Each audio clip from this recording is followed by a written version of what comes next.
got you. I got you. Aiden, it's okay.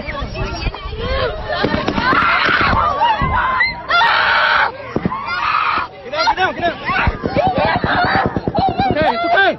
No, those aren't sounds from a war zone in the Middle East or anything of that sort. That is the sound of the United States of America in 2019, because we have a group of people who have been bought and paid for, who believe that guns are a God-given right to slaughter regardless of whose hands they're in, because the government. No, that's the mentality that's going on here. I understand the Constitution. I understand the Second Amendment. I understand the right to self-defense. I get these things, but what does not make sense is the slaughter of U.S. citizens, not even just U.S. citizens, people, because Mexicans were murdered in El Paso as well by a white nationalist, a white supremacist.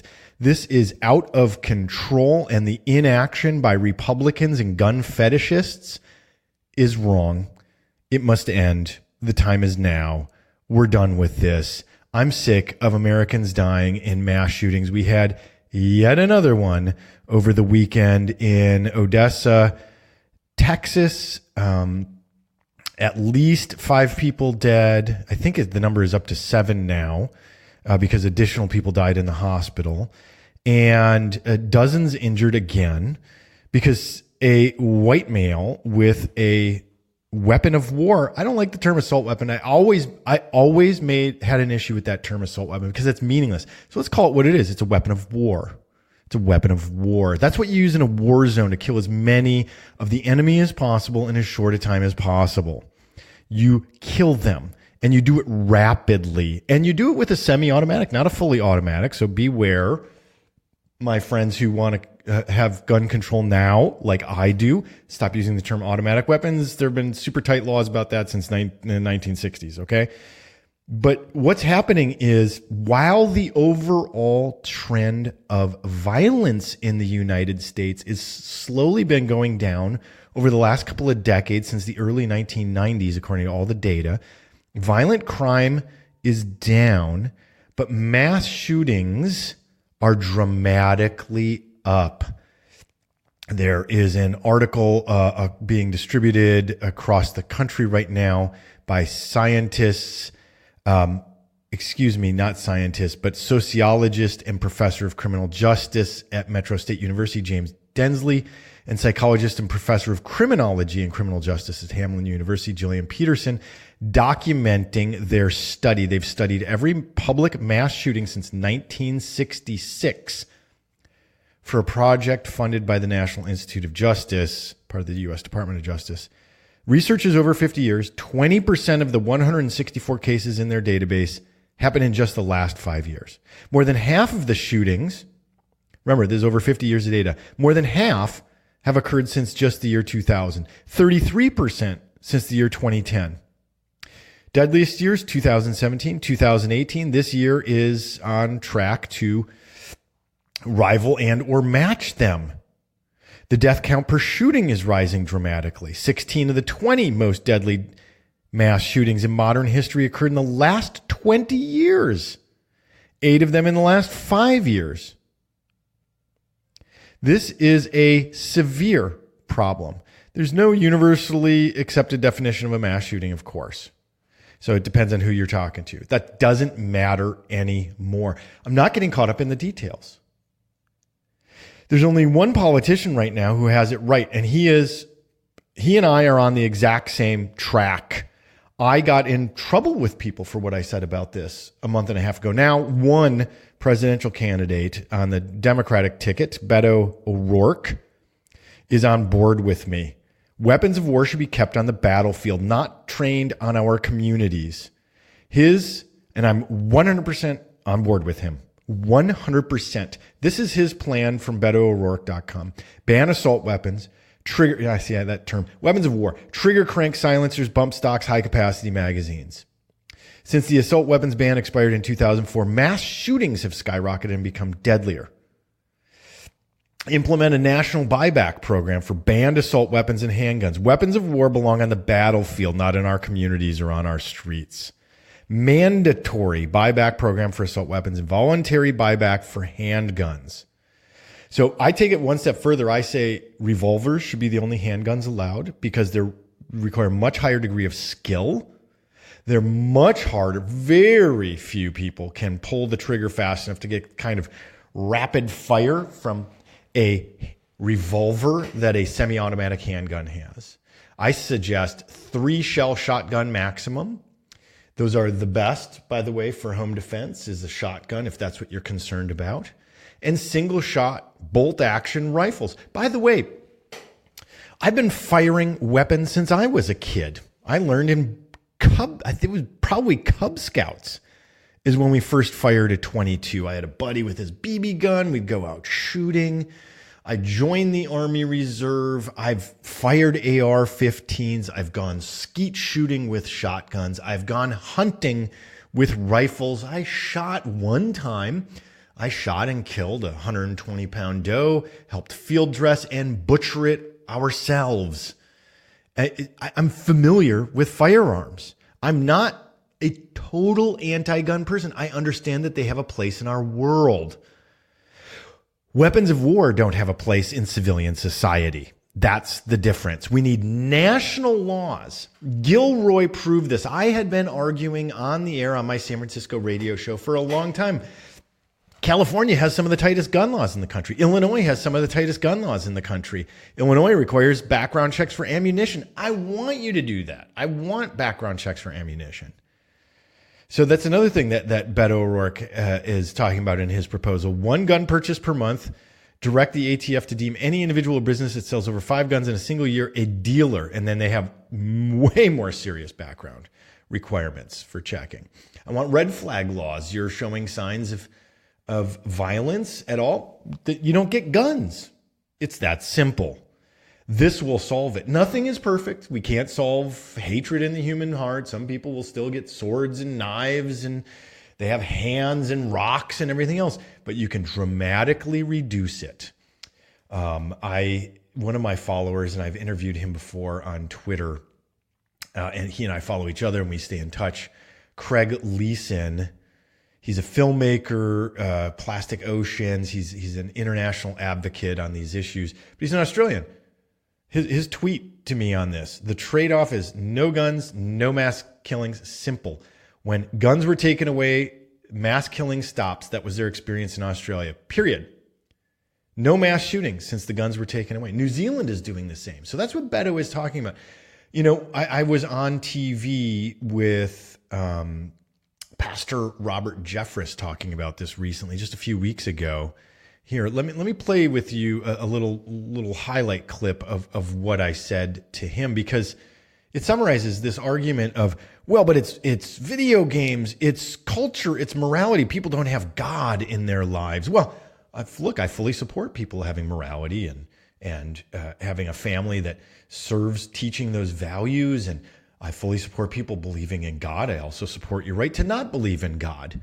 But those aren't the answers, because Western Europe would be suffering from far worse mass shooting. We are 100-fold worse than they are. We don't have a national harmonization of the law. It's a little deceitful to point out Illinois, because you go to Indiana. Gilroy, he went to Nevada to buy the weapons and come back and shoot people here in California. Kill dozens more people in the time that it took Cain to beat Abel to death with a stone. Violence being perpetrated in our entertainment with no consequences, those kinds of things as well. Those things aren't leading to these violent outcomes. The American Psychological Association, South Korea outspends us on violent video games. Less than 1% the mass shooting problems that we have. We absolutely should encourage morality, treating each other equally and supportively and loving one another. Can't just do weapons that allow this kind of mass slaughter. It's not okay.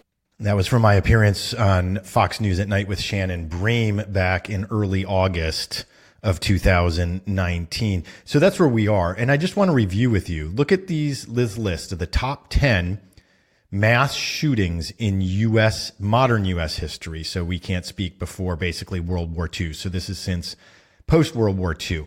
Number 1, 58 killed, October 1st, 2017. That was the Las Vegas mass shooting at the music festival. There were that was so awful. 58 people killed, injured almost 700. Again, rapid fire, semi-automatic firearms, weapons of war. June 12th, 2016, 49 killed. This is actually an outlier.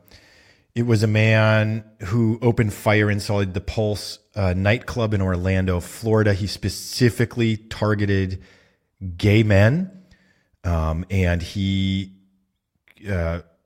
again used weapons that are not needed on the streets. Beto's plan would remove those. He was an interesting one because, you know, the right wants to talk about Islamo-fascist terrorism. And I think they have a point that there are a group of people who want to kill us for our way of life. It is not a large number. There's not a large number of them in the United States. After post 9/11, there have been very few, but this is one of them where we don't know that even though that he was an Islamo-fascist, is that he had a conflicted idea because of his background about being gay. That's a whole nother issue that we need to do a separate show on, that we can get into things like white privilege and acceptance of LGBTQ. I'm a super loud advocate of LGBTQ equal rights.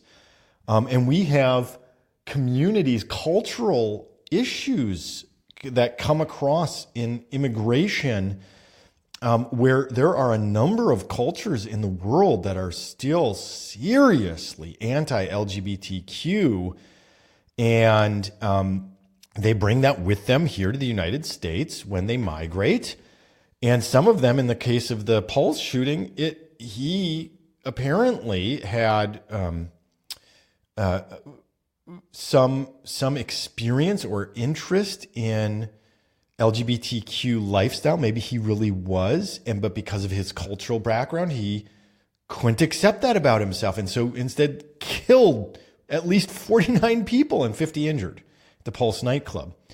April 16th, 2007, that was the Virginia Tech mass killing spree, 32 people in 2 locations.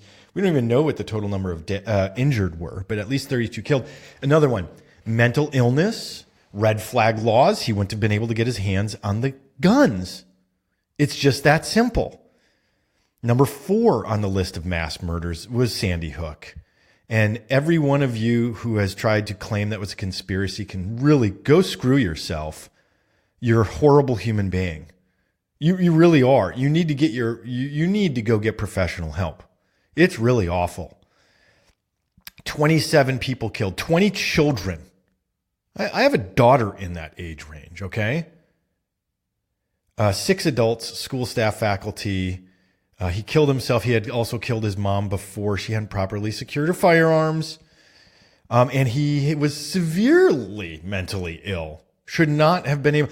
Again, red flag laws. If I have somebody with any sign of propensity for violence, with a mental illness in my home, the whole home can't have weapons. It's that simple. That was Sandy Hook. Sutherland Springs, Texas is number 5. At least 25 killed, depending on whether or not you count the unborn child. So that could be 26, wounding 20 others. Another one. October 16, 1991, Killeen, Texas. This is another one. He had signs of real issues, violent tendencies, hatred of women. Remember, this is the guy who killed 23 people in a Luby's cafeteria, specifically killed women because he was so misogynistic. El Paso, Texas is the next one. That just happened. Domestic terrorism, white nationalist, able to get his hands on high firing rate weapons of war. Next, July 18th, 1984, San Ysidro, California. That's down by the border with Mexico. A long-barreled Uzi, pump-action shotgun, and a handgun. 21 adults and children at McDonald's. That was another horrible one. Then after that, we've got another case of pretty severe mental illness, and that was the Texas Book Repository at the University of Texas, Austin, Texas. 18 killed August 1st, 1966. Should not have been able to get his hands on a firearm. Even though he was a Marine, he shouldn't have, because He was very clearly mentally ill, really severely, with signs of violent propensity. Red flag law removes the weapon. 17 killed. That was Marjorie Stoneman Douglas High School. That's what started March for Our Lives. I fully support this group. Fred Gutenberg and I follow each other on Twitter. His daughter, Jamie. This was, again, somebody who had exhibited really severe violent tendencies along with mental illness. Red flag laws should have prevented him from getting his hands on weapons, killed at least 17 adults and children at Marjorie Stoneman Douglas High School. I fully support March for Our Lives. I brought my kids to the rally in Los Angeles. That's another group that I support, of kids speaking up, by the way, because they're dead. So then number 11 on the list is a terrorism that happened. But that's it. Number 11 is the terrorism. That's the group, the couple, I should clarify, that murdered 14 people in San Bernardino, California at the Inland Regional Center, and then had a shootout with the police. 14 were killed. That was terrorism. That was not domestic terrorism. That was Islamofascist terrorism. It's the only one, number 11. Almost all the rest are either domestic terrorists, white nationalists. What's weird, though, is the number one mass shooting event, we still don't fully know what this guy was about. We don't get it. It's never been released yet. October 1st, 2017, at the Mandalay Bay Resort and Casino, where he killed 58 and injured almost 700. Now, I want to kind of wrap up with something I think is really interesting, because I talked about how I am, I have experience with firearms. I'm not anti-gun, period. I'm anti-weapons of war in the hands of civilians. Okay? But I had a conversation with an older white gentleman from East Texas, serious pro-Constitution, pro-Second Amendment. He's owned many of these firearms that would now be illegal under Beto's plan. He's owned almost all of them in his decades now. But he and I had a conversation. He basically shrugged his shoulders. And he said, yeah, nobody needs these guns anymore. They're being used to kill too many people. It's time for gun control now. It's time for gun control now. No more waiting. We actually have to vote the Republicans out of office. We must vote all of them out of office so we can get real gun control legislation passed. We need a Democratic president, because President Trump's been an absolute abject failure liar on this topic. We have people like Moscow Mitch in charge of the Senate Majority Leader, Mitch McConnell, who blocks legislation that the Democrats pass in the House of Representatives from even being heard or brought to a vote in the United States Senate. You got to support people like Amy McGrath in Kentucky to get Mitch McConnell out of office. We need to support people like Jaime Harrison in South Carolina. We're just going to have to elect Democrats across the board so we can have real gun control now. Please leave your comments below. Send me your comments, leftcoastnews@ethanbehrman.com. Most important thing, I ask of you, please share this podcast with others. It's really important. That is the way to get the word out. I thank you so much for listening to the show. I will talk to you in the next dispatch.